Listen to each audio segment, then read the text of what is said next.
Hello everyone, welcome back.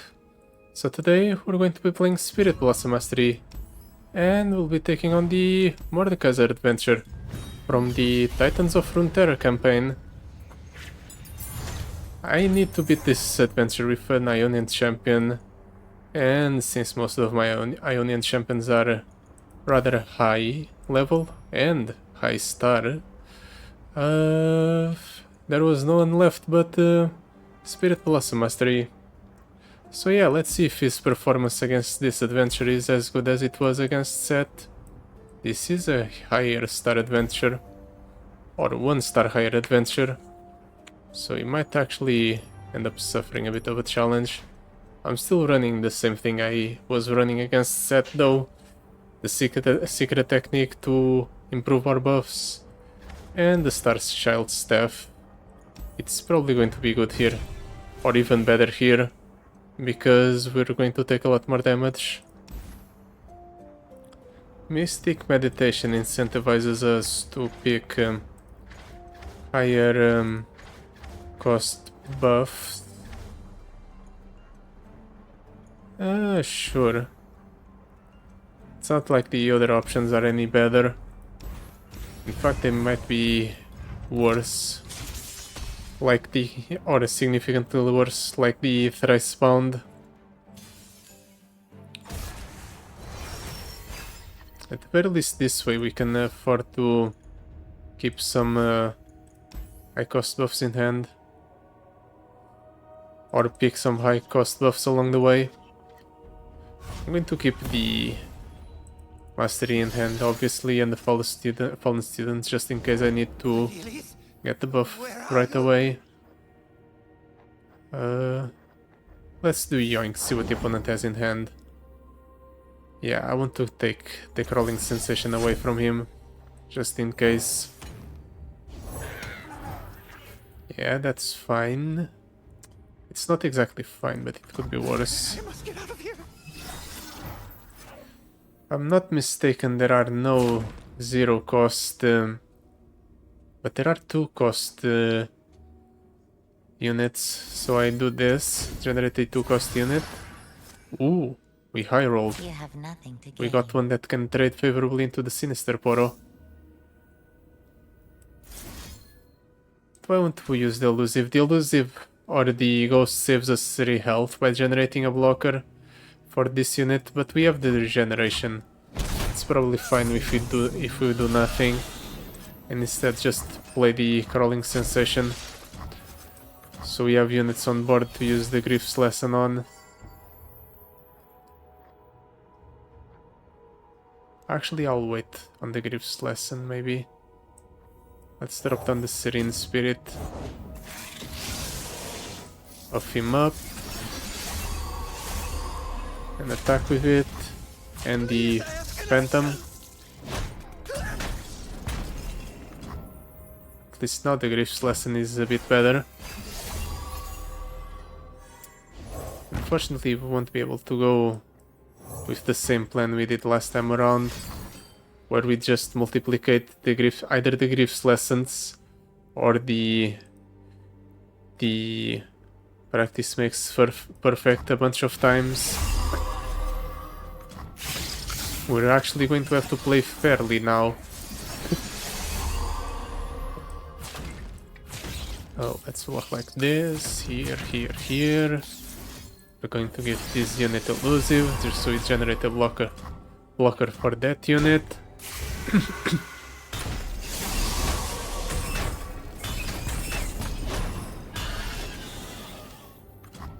And next turn we drop down the Mastery, and while we might not close out the game, we definitely put the opponent under a lot of threat.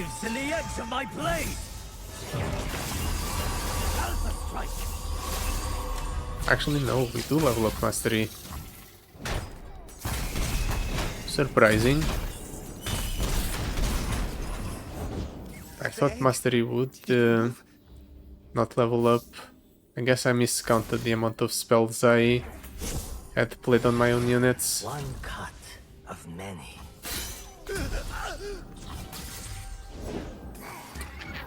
I should have attacked with everything. But I misinterpreted what Mastery level 2 did. It's fine. I'm just going to play him yet again and get an even larger board. And that's sure to kill him. Never mind. Maybe I should start taking what's it called? The one that gives all units overwhelm when the champion is on board. So I suppose that will only work once I have a rare relic slot, which I do not have right now. To restore this legacy is my great alpha strike.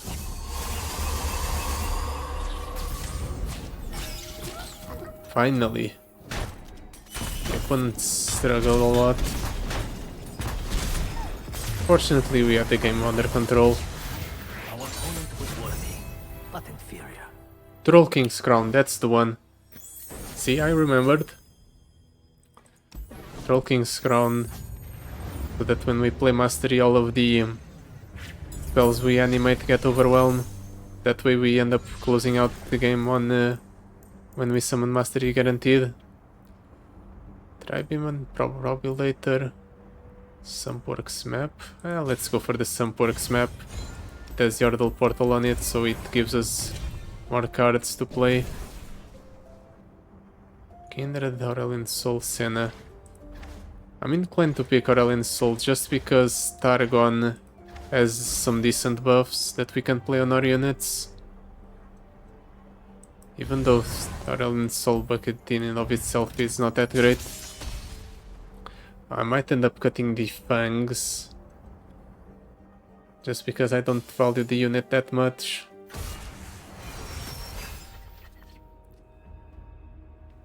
Let's toss that, toss that. No, actually I'll keep the Serene Spirit and the Ghost. They can give us some blockers.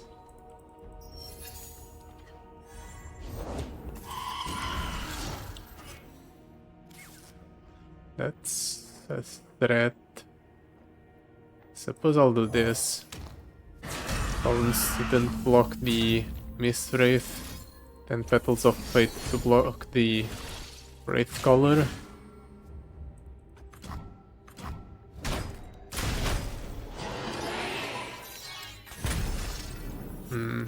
We get the Sumpworks map with Mage's Handbook.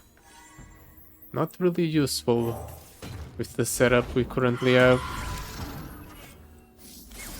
It's better than nothing. At the very least it's a card we drew.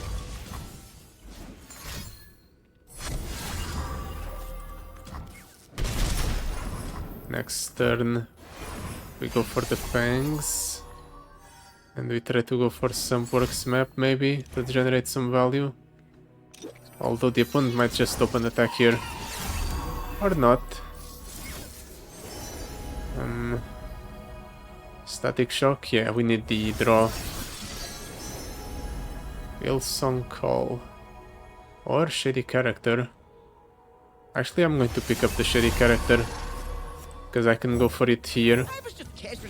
Just copy that Mist Wraith.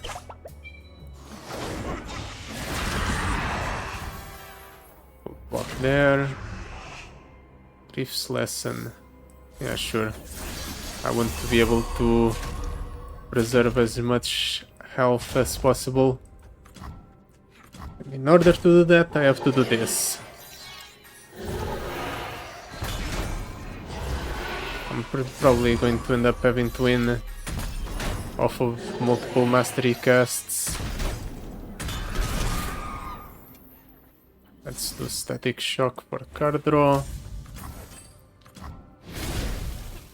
Griftless, or Practice Makes Perfect. Unfortunately, I haven't played that any Practice Makes Perfect this game. But you know what? I don't think we need to.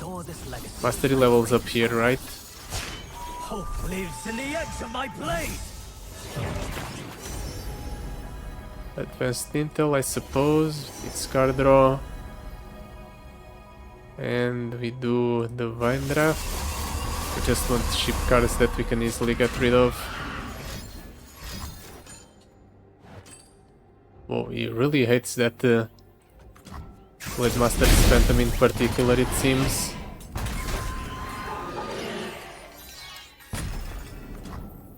Well, I guess I'll do this just to save the mastery for the next turn. Once he does summon a bunch of units yet again. That's one. I'm actually going to wait for another. There it is. Now let's go for the mastery again. See what the opponent does. Ballistic bot. Ooh, shady spectacles. Now we need to go for this academic. We're just filling up our hand with garbage.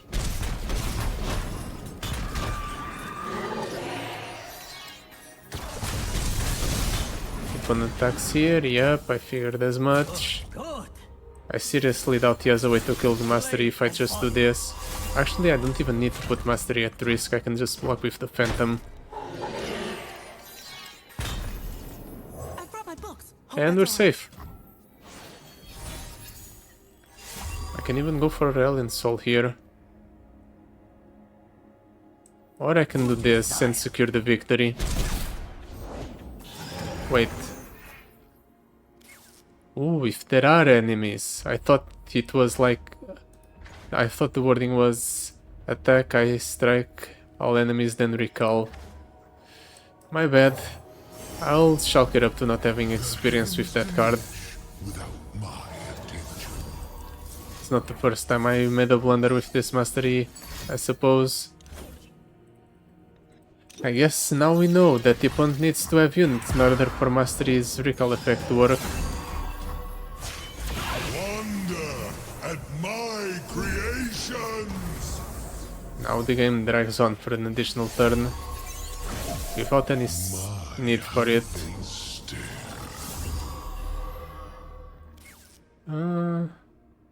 I can go for the Sky's the Stand, just deal with the opponent's entire board. Sure. You dare try to tame me? The opponent still has a decent amount of mana, so he might be able to fill his board with units. But I wouldn't count on it.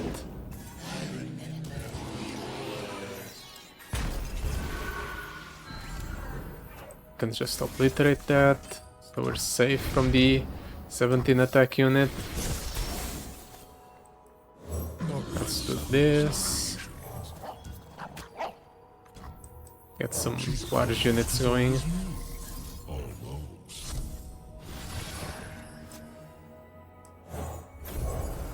And I'm pretty sure we just win next turn. We're going to attack with everything. Mastery is going to kill the opponent's blocker. Now they'll pay attention.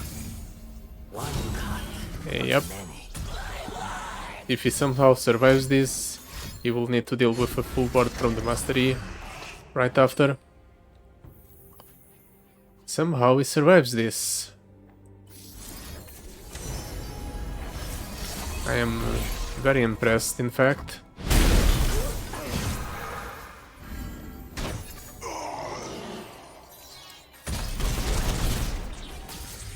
It's only a 9 health. Mastery is more than enough to close out the game.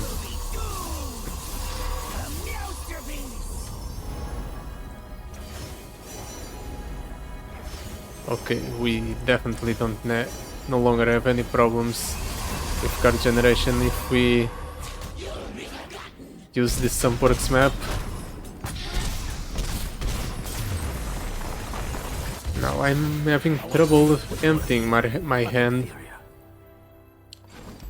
Let's see if that trouble persists when I do face off against Nasus.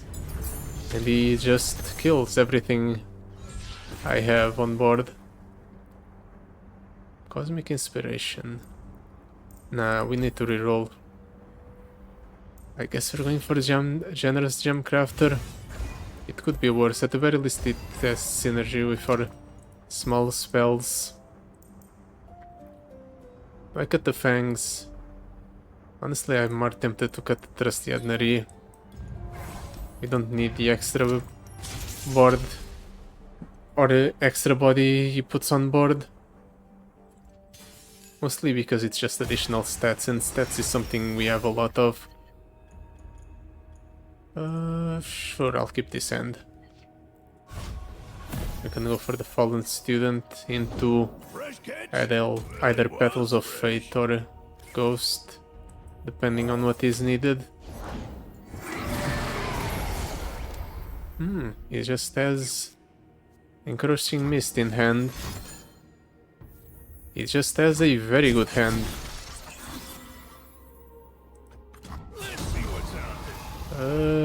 I'm going to use Petals of Fate to generate a blocker. No, I briefly considered preserving the Herald's Offspring for the lifesteal, but we don't really need the healing. Let's drop down the Generous Gem Crafter. We're going to start going for spellcasts to buff up the cards I have in hand. Something cheap. Let's attack. Hopefully play something that has 3 health. Or not. I suppose that's fine too. The opponent has barely any resources left. So this is probably for the best.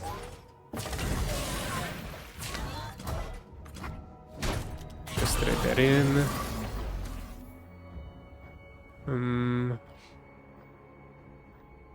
Yeah, let's draw. I was thinking of whether or not I develop the Fallen Student, but I don't need to develop right away. I can just play the spells I already have in hand. Keep buffing that up. Now I can even go for the Cosmic Inspiration right after I do this. Albus Ferrus. Yeah, sure. I don't think it really matters whether or not or what card I got from there. The outcome would have been the same anyway. Now let's just do this, make sure that Poro is also a threat. And actually no, let's secure the victory by doing this. Perfect.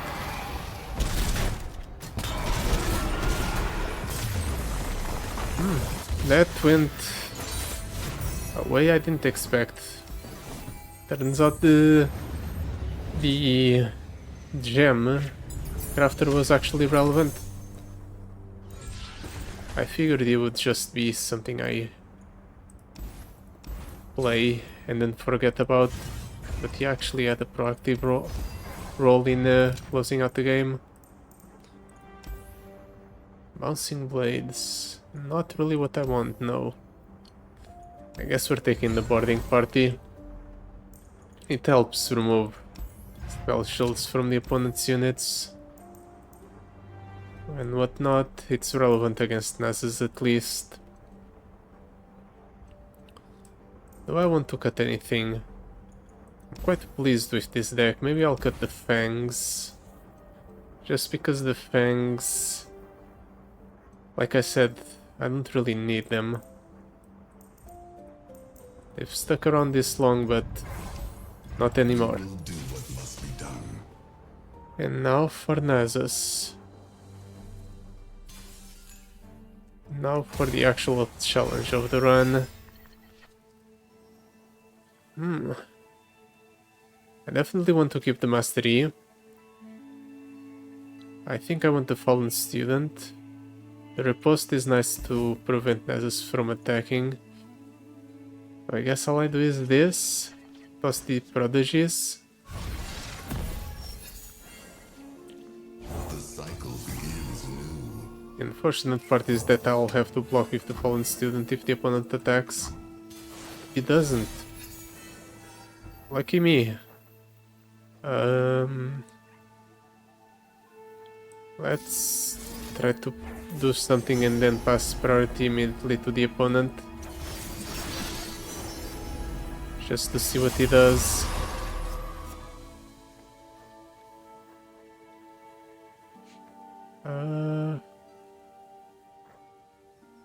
Yeah, let's pass priority to the opponent.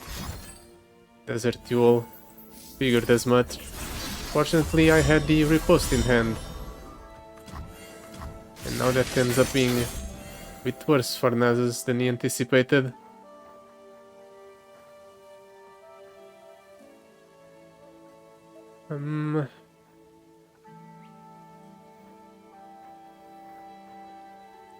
Let's attack like this, sure. The opponent obviously isn't going to put his Nasus at risk.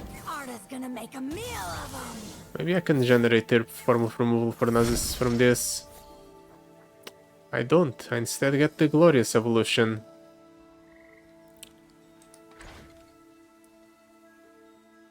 I guess we'll shady character something later on.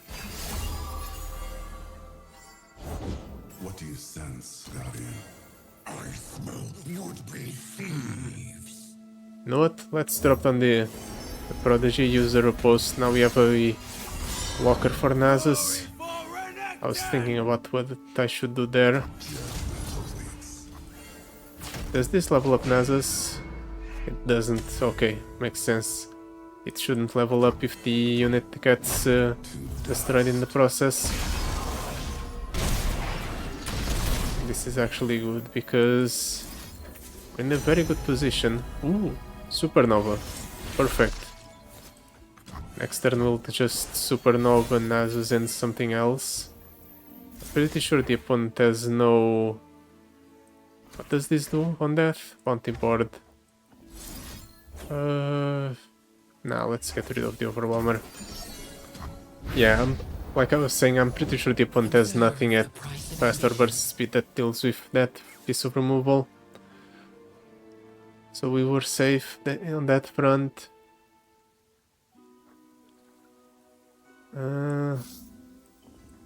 This discounts by 1, so the shady character actually comes down at 3 cost. Which means I can do this. Shady character. We'll copy the 2113. And now we force the opponent to block 3 units at least.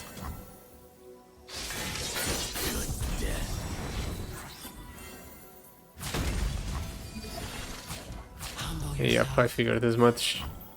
Unfortunately, you got this Dune Keeper off of the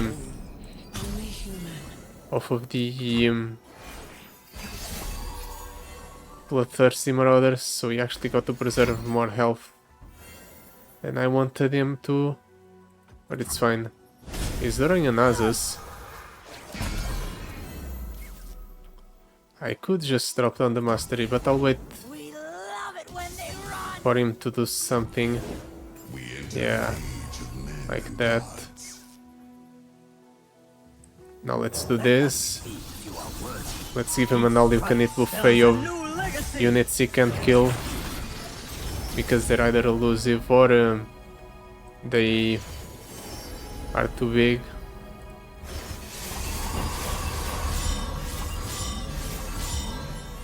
This one's a fighter. It doesn't level up Nasus, yeah, because the units don't have a barrier.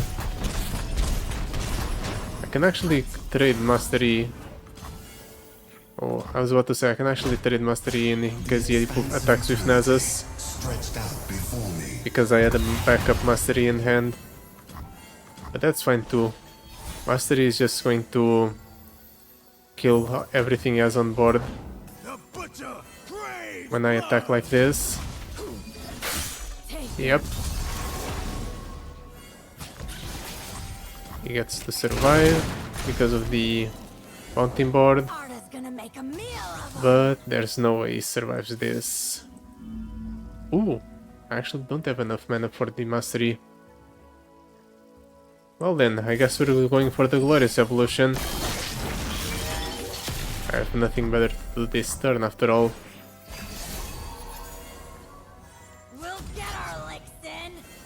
He doesn't really like that Protoporo, it seems. To restore this legacy is my greatest. Don't worry, Protoporo, I'll avenge you.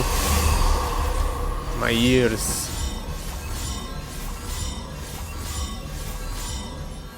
You're dead meat.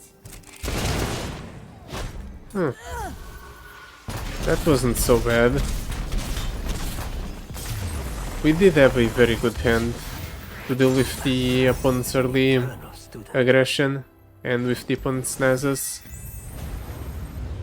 So he wasn't really able to level up Nasus on the first turn or second and then keep him around with the Deathless keyword. Proper offerings, rush them down, wounded prey. Let's reroll. Sure. Disarmed. Let's stall out the opponent a little bit. What does this encounter do? I don't remember, so let's check it out. Maybe it will give me something interesting.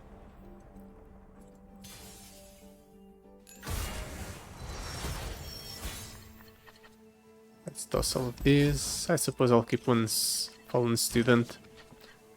It has been a decent enough start. Let's drop him down. I always wondered what was out there. Let's play the Spirit Aspirant. The next turn we'll use the Sunports map to block into the Side Scout. No need to attack right away.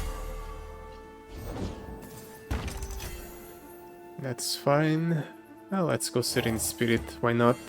Keep developing. That counts down 3.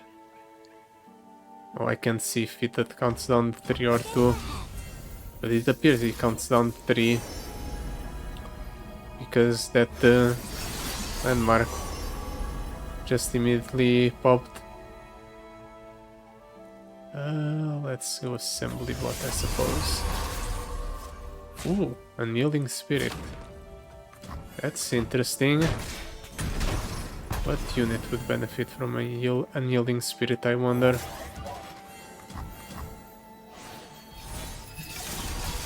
Oh right, it changes every turn. Practice makes perfect. Sure, let's go for that. On this Serene Spirit. Then we attack with both of these. Are you troubled, friend? I just want the Grief's Lesson to be increased in stats. Stand in trouble far as the eye Let's can try to get some removal. Perfect. Perfect piece of removal for the Side Scout. And if the opponent decides to summon another landmark, that's huge as well. Oh, but let me have a look here.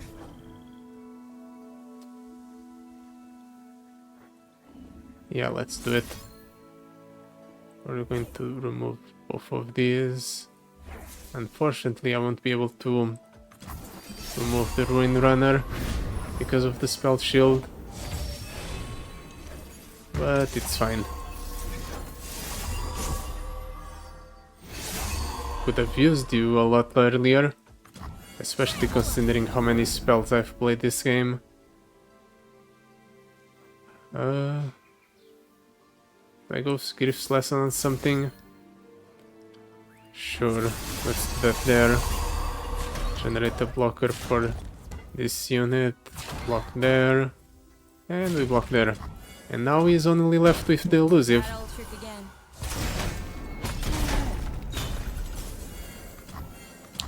Which doesn't really account for much. Ooh, especially because I drew the mastery. Yeah, let's go for the mastery right now. It's going to buff up these two a whole bunch. Blade and mine, honed and sharp. No way the opponent survives this. Iterative improvement, sure. And Caustic Grief, sure. Blade and body. Brave and dumb. He survives this attack somehow. I guess only two of the phantoms got the buffs, or the spells that give buffs. So that's to be expected.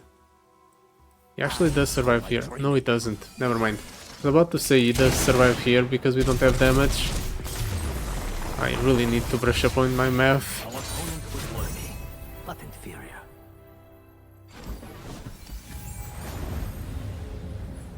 How close are we to the end? Well, we're one encounter away.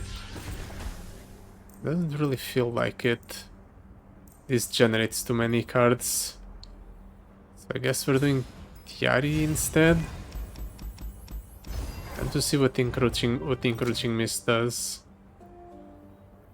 The harrowing or ruination. We don't really need either of those. Only went there for because I was curious. Treferin might immediately, or makes my units die immediately, most of my phantoms anyway. Guess we're using one reroll here then. Vanguard Lookout. Sure. Moving on.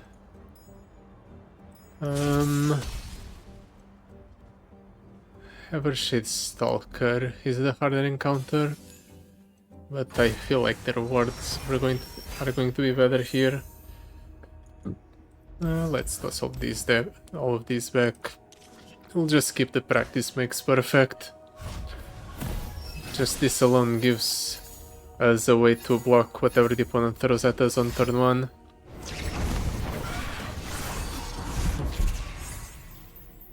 Ooh, that's scary. Hopefully he doesn't have anything else. Perfect.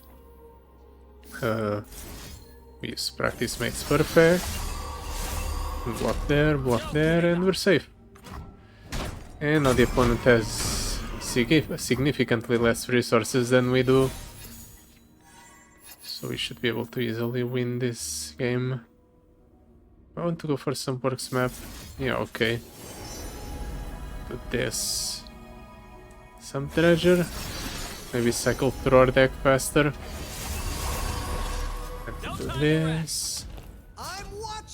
It's not a lot of damage, but it chips at the opponent's health total a little bit.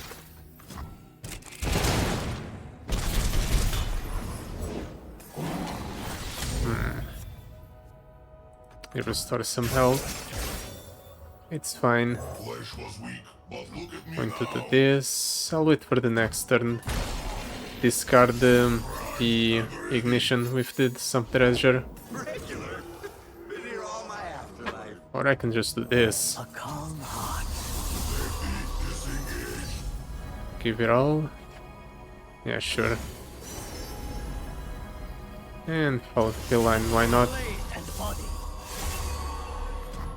No blocks from the opponent, that's surprising.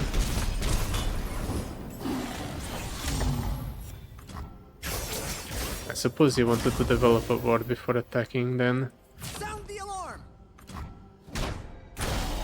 But it doesn't seem like that helped him that much.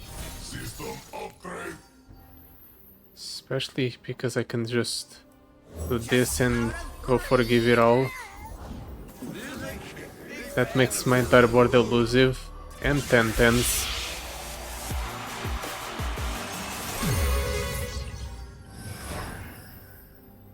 Actually no, not just 10/10s. I misinterpreted the way the card worked because I never...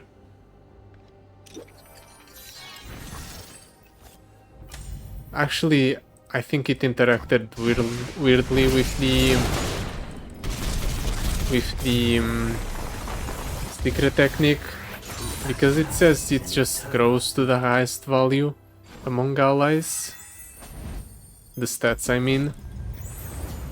Which in theory should set everything to 10/10, but it instead gave everything a weird value when it came to stats. So I can only assume it was because of the secret technique. Reduced Valor, Shield of Duran, Vault Breaker. Honestly, I don't think any of those are appealing enough to pick up. I would much rather with the cards that are already in my deck instead. 31. Yeah, our deck is small enough.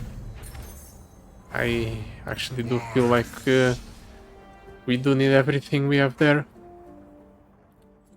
At a certain point, if your deck doesn't really rely on a combo that revolves around 3 or 4 cards, how bad is it to just have some cards that are situationally good to tide you over? At least that's the logic I'm using to justify keeping the cards that I currently have in the deck.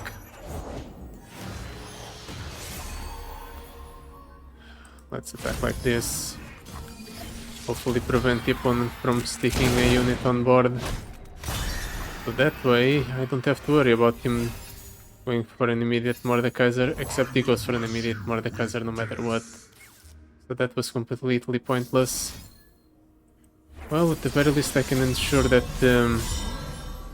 he probably won't get some good trades in. Yeah, he pulls that one. It's fine. That's the only unit he manages to kill with the Mordekaiser. The real threat is if he does manage to go ahead and kill a bunch of units with the Mordekaiser's Death Realm. Okay. At the very least he's not using Death Realm this turn. See your betrayer and all who stand against you. Then all shall die. This is not a good position to be in. Most of my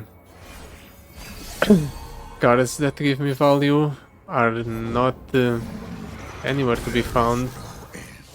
So I'll have to make do with what I currently have. And what I currently have is not a lot. Well, fortunately he doesn't seem that keen on attacking me with cards that are that threatening. So I can actually go safe for this mastery here safely. Hope lives in the edge of my blade. And then next turn I'll attack with mastery. Blade and body.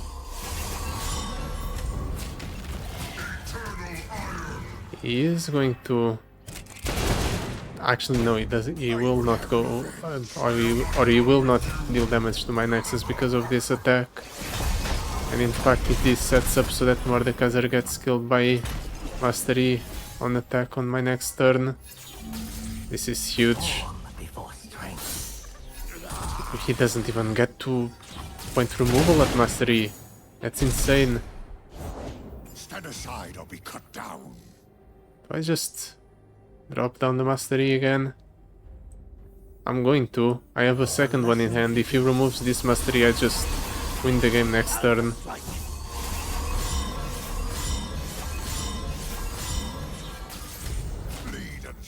Oh, he doesn't... Or not only does he not remove the mastery, he doesn't have a way to deal with the attack. Incredible. I was worried for a second there, when the opponent managed to put 4 Mordekaiser effects into play. Turns out I had no reason to be afraid. Damn, more mastery, Spirit Blossom mastery really is that good, huh? I'm impressed, genuinely.